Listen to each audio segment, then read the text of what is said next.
کو مبارکباد پیش کرتا ہوں کہ آپ نے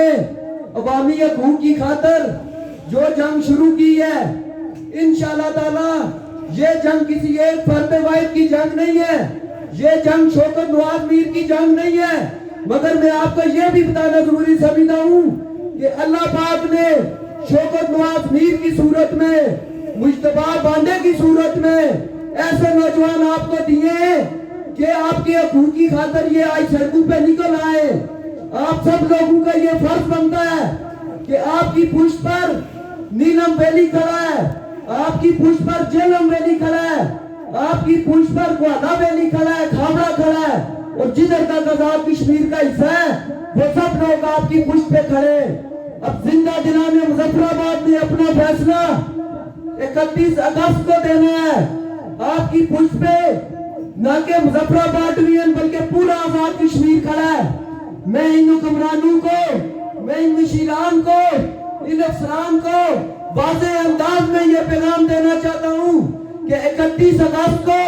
اگر ہمارے چارٹر آف ڈیمانڈ کے اوپر عمل درآمد نہ کیا گیا تو انشاءاللہ تعالیٰ وہ دن دور نہیں ہے جب ریاست سے باہر جو ہمارے وسائل جا رہے ہیں ان کو مظفر آباد کے نوجوان بند کر دیں گے۔ آپ کی یہ جو بجلی ریاست کے باہر جا رہی ہے، ہمارے یہ پانی، اس سے ماحولیات کا اثر ایسا ہو گیا ہے کہ ہم ادھر اب مظفر آباد میں رہنے کے قابل یہ جگہ نہیں رہی ہے۔ ہم یہ آپ کو صاف واضح انداز میں بتاتے ہیں کہ اس عوامی ریلے کو روک سکتے ہو تو روک لو۔ وہ ایک ہی صورت ہے اس کو روکنے کی کہ آپ اس چارٹر آف ڈیمانڈ پہ 6 کے 6 نکات پہ عمل درآمد کریں گے۔ آپ 90% بھی ہمارے مطالبات حل کریں، ایک مطالبات بھی اگر ہمارا بقایا رہا تو انشاءاللہ تعالیٰ مظفر آباد کے لوگوں کا پیچھے ہٹنے والے نہیں ہیں۔ میں نے بہت عرصے سے بہت باتیں دیکھ رہا ہوں، میں پورے آزاد کشمیر کی سٹیٹمنٹیں بھی دیکھ رہا ہوں،